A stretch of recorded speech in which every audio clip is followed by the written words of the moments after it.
Hello, everyone. So I just wanted to come live and touch base with you about something that keeps coming up. And the thing that I want to talk about is what to do when you cannot get your child off of a screen. So people keep on saying to me, I told him he only had 30 minutes. I told her that she had 3 minutes left. I told her she had 1 minute. I primed her, and she's still melting down when the show is over, the game is over, and now it's time to eat dinner. And so I just want to talk to you a little bit about what's going on and how to be what I like to call a screen positive parent. So the first thing I want to say is that many professionals will tell you that screens are really bad. They're going to suck your child's brain in and disrupt their capacity to attend and to pay attention and all kinds of stuff like that. And there certainly is quite a bit of good research on why screens are so hard on our kids' brains. So know that.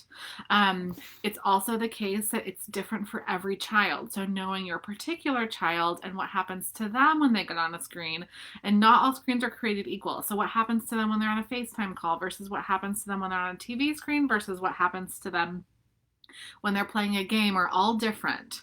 Okay, so notice what happens for your particular child. And then I want to set up many experiences in your family where your child has what I call screen positive experiences.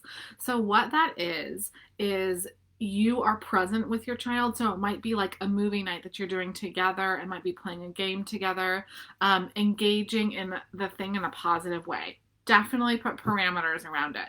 One of the biggest issues that I see people having with screens, especially if you have a child who can't get off a screen or has a meltdown every time they try to get off a screen, is that the expectation is not clear. And so a really clear expectation is going to be super important here. What that means is that you and your partner or co-parent or whatever other adults are sort of enforcing this need to be on the same exact page around what the expectation is and how you're going to hold it. So if you decide my child can have 6 hours a day of screens, or if you decide my child can have 1 hour a day of screens, or if you decide my child can have no screens, I'm not going to place a value judgment on that. That is your family decision, and it can work anyway. For some kids, 6 hours or 1 hour might not work. But if that works for your kid, great. Just be consistent around what the rule is. So if the rule is we watch we watch one show while mama's cooking dinner. Okay, what's good about that rule? It's super clear. It's always going to be the same. It's positively stated. It's not we don't watch TV until after dinner, or we don't watch TV when we get home. It's what we do. We watch TV while mama's cooking dinner, okay?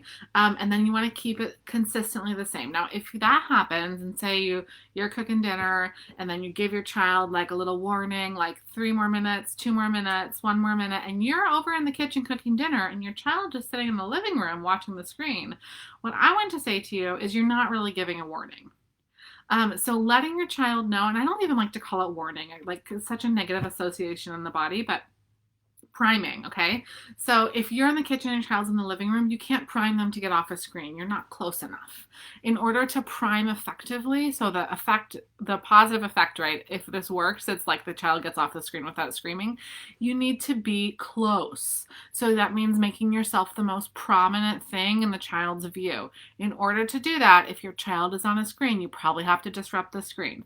So that may mean putting a hand on the shoulder, and maybe putting your face in front of the screen, like whatever it is, make sure that you're the most salient thing.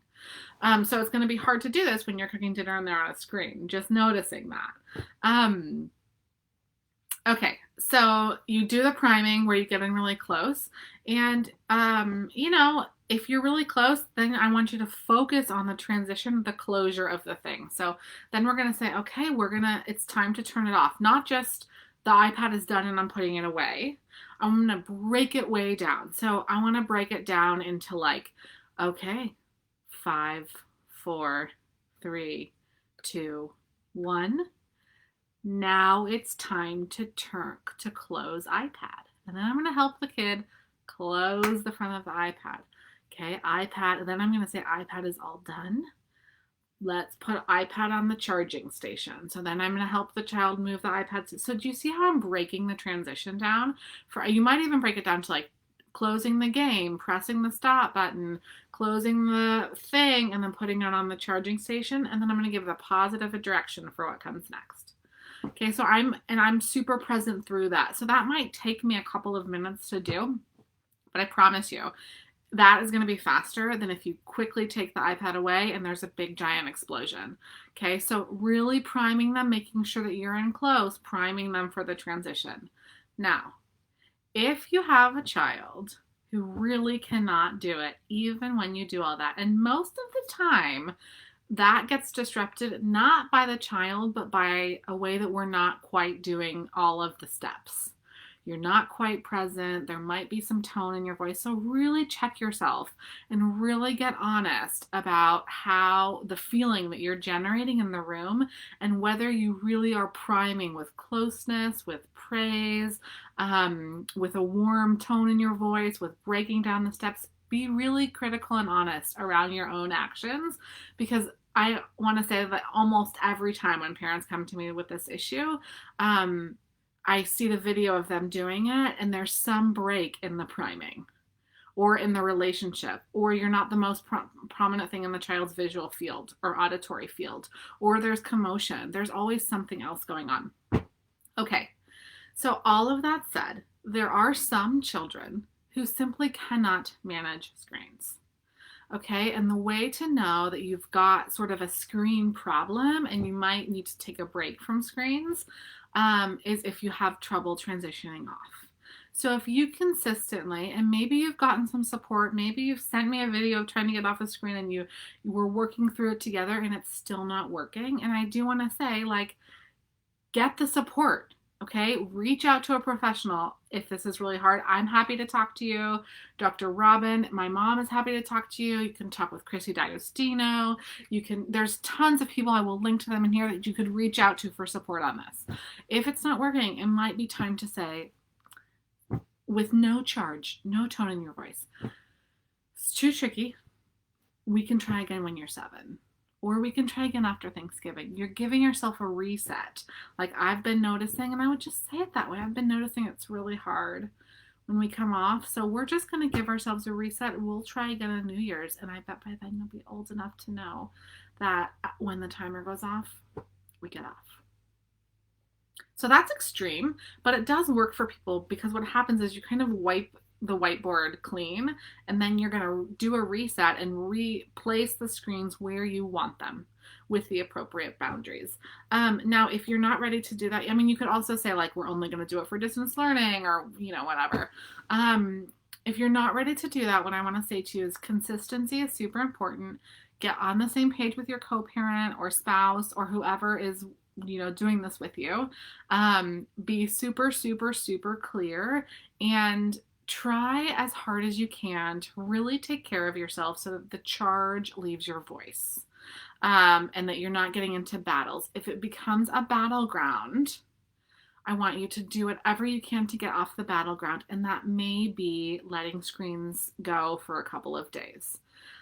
When you deliver that information, super important to be like the most neutral. That's tricky. I know it's really hard to be neutral, especially because there's so much charge around some of this stuff. And I think what it is coming out is just frustration about the situation that we're in the world. So noticing that for yourself, taking a little bit of time to take care of yourself, and then being neutral. No attachment to what the outcome of this is. If your child is a little bit older, you can involve them in, like, you have 2 hours of screen time. How do you want to manage it? But then you're going to hold firm the boundary of 2 hours. So that's what I've got for you today on screens. You can do it gently, positively. I'm happy to help with you. If I cannot help you in your particular situation, I will connect you with somebody who can. Please do reach out if you need any support. Helping you to build calm and cooperative families is my mission.